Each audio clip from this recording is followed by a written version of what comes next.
सभी का स्वागत है सक्सेस की 98 में। आज कवर करेंगे हम सभी 3 नवंबर के important current affair. Class daily सुबह में 4:30 बजे आप सभी का चलता है।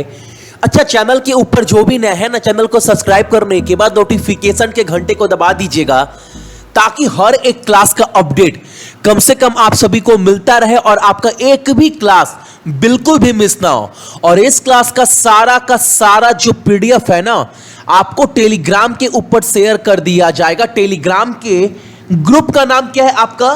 तो सक्सेस की 98। आज का पहला क्वेश्चन हमारे सामने, किस देश के दूतावास के पास अपने देश की सर्वोत्तम प्रथाओं और प्रौद्योगिकी को साझा करने में मदद करने के लिए जनवरी 2021 से, यानी कि अगले साल के शुरुआत से ही ना, भारत में एक अगला वाटर अटैची होगी। अब ये क्वेश्चन क्या बोल रहा है, पहले आपको कट टू कट पहले वो समझा दे रहा हूं। देखो, ये फैसला लिया गया है इजराइल के द्वारा, ठीक है।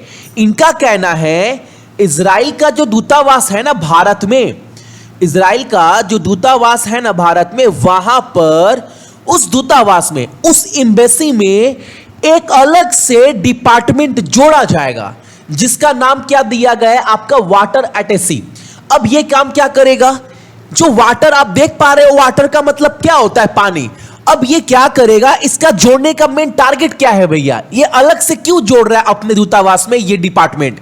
ये इसलिए जोड़ रहा है क्योंकि भारत और इजराइल के बीच ना वाटर जो मैनेजमेंट है, पानी को लेकर जो भी नया नया टेक्नोलॉजी है, वो एक दूसरे कंट्री जो है एक दूसरे के साथ साझा कर सके। इसीलिए याद रखिएगा, बहुत इंपॉर्टेंट क्वेश्चन है कि इजराइल जो है, जो इजराइल का दूतावास है न्यू दिल्ली में, भारत में ना, उस डिपार्टमेंट में इजराइल एक नया वाटर अटैची जो है वो डिपार्टमेंट जो है वो ऐड करेगा। कौन? इजराइल। ऑप्शन नंबर हमारा डी। ऑप्शन नंबर डी है, यहां पर लिखा है ना डी। आई थिंक क्वेश्चन आपको कट टू कट क्लियर हो गया होगा, ठीक है। अच्छा, इजराइल का कैपिटल क्या है आपका? जेरूसलम। मुद्रा क्या इस्तेमाल करते हैं वहां पर? इजरायली शकील। वहां के राष्ट्रपति का नाम है रूविन रिवलिन और प्रधानमंत्री कौन है वहां के? Benjamin Netanyahu. अगला क्वेश्चन हमारे सामने है, किस राज्य के मुख्यमंत्री ने राज्यों के लोगों को कुशल, समयबद्ध और पारदर्शी ऑनलाइन सेवा प्रदान करने के लिए एमओ विद्युत पोर्टल लॉन्च किया है? उड़ीसा। ऑप्शन नंबर आपका बी। देखो, किसी भी योजना या किसी भी पोर्टल के अगर आगे एमओ लग जाए ना, जैसे देखें यहां पर एमओ विद्युत, एमओ सरकार, ये सारा योजना ना आपका उड़ीसा राज्य सरकार का है, ये याद रखिएगा। उड़ीसा का कैपिटल आपका भुवनेश्वर, मुख्यमंत्री नवीन पटनायक, राज्यपाल गणेशी लाल, वहां के chief justice Mohammad Rafiq. Lok Sabha seat 21 है और राज्यसभा सीट कितना है यहां पर? तो 10। अगला क्वेश्चन हमारे सामने, इंपॉर्टेंट क्वेश्चन, निम्नलिखित में किसका कार्यकाल गृह सचिव के रूप में 22 अगस्त 2021 तक जो है वो बढ़ा दिया गया है? कौन है ये? Ajay Kumar Bhalla. Option number D, यानी 22 अगस्त 2021 तक, यानी उम्मीद कर सकते हो एनटीपीसी ग्रुप डी के एग्जाम तक ये क्वेश्चन जो है वो जीवित रहेगा अभी भी। अगला क्वेश्चन हमारे सामने है, बहुत इंपॉर्टेंट क्वेश्चन है, निम्नलिखित में से किस देश ने ओईसीडी देशों में, अच्छा ओईसीडी जो संगठन है उसके अंदर कुल देश की संख्या कितनी है? तो 37। इसमें नए प्रवासियों की कुल आमद के मामले में शीर्ष स्थान पर कौन है? याद रखिएगा एक चीज, शीर्ष स्थान पर कौन है? तो आपका चीन है 1 नंबर पर। दूसरे नंबर पर कौन है? आपका भारत। जाहिर सी बात है, आबादी ज्यादा है दोनों कंट्री की, तो यही दोनों कंट्री जो है वो आपका शीर्ष पर ही रहेगा। इसका आंसर क्या हो जाएगा हमारा? ऑप्शन नंबर आपका चीन। अब ये ओईसीडी का फुल फॉर्म क्या है आपका? The organisation for economic cooperation and development. अच्छा, इसका हेड क्वार्टर आपका पेरिस में, जो फ्रांस का राजधानी है। यह गठन कब किया गया था? 30 सितंबर 1961 में। और वर्तमान में इसके प्रमुख कौन है? एंगल गुरिया। यह भी आपको याद रखना है। अगला प्रश्न हमारे सामने, एक पुस्तक है, उस पुस्तक के लेखक कौन है यह आपको बताना है। Portraits of power, half century of being और रिंग साइड। इस पुस्तक के लेखक कौन है? एनके सिंह। ऑप्शन नंबर हमारा सी। नेक्स्ट क्वेश्चन हमारे सामने, एशियाई प्रशांत के चौथे सबसे शक्तिशाली देशों के रूप में किसने स्थान बरकरार रखा है? फोर्थ नंबर पर तो इंडिया, 1 पर अमेरिका, 2 पर चीन, 3 पर आपका जापान, चौथे पर कौन है आपका? तो वो है हमारा भारत। ठीक है, अगला क्वेश्चन हमारे सामने, चेन्नई सुपर किंग के किस क्रिकेटर ने क्रिकेट के सभी प्रारूप से संन्यास ले लिया है? जितने भी फॉर्मेट है, टेस्ट मैच हो, वनडे हो, T20 हो, या जितने भी लीग मैच है, जितने भी टूर्नामेंट होते हैं, सबसे रिटायरमेंट ले लिया। कौन है ये?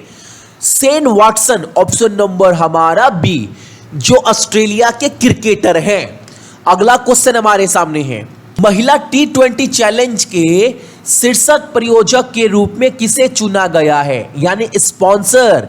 ये ओमेन T20 चैलेंज होने वाला है आपका शारजाह में। ठीक है, इसका प्रायोजक कौन है, स्पॉन्सर? तो आपको क्लियर दिख रहा होगा ना यहां पर कौन है? जियो, ऑप्शन नंबर हमारा बी।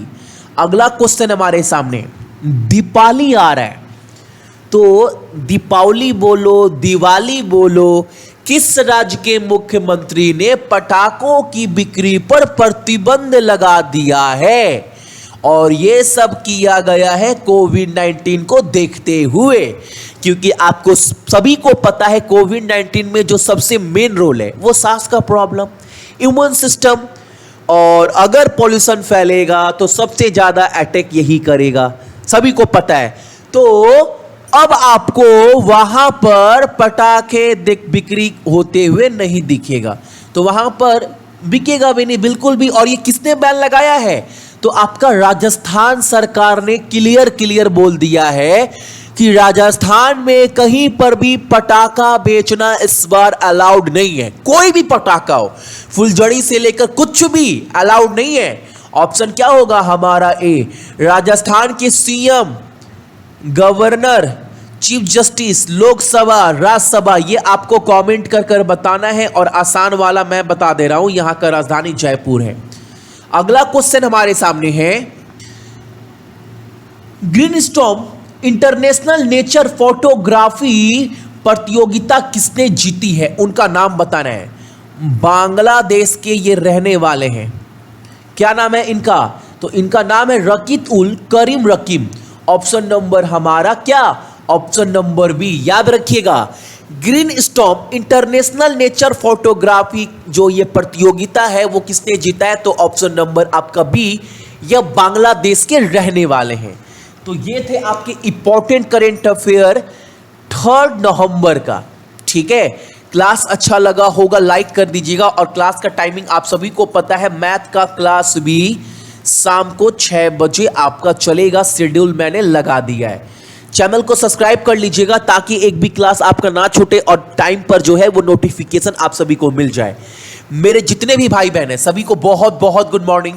अपना ख्याल रखिएगा, अपने साथ साथ अपने मम्मी और पापा का भी और अपने देश का भी। ठीक है, जय हिंद।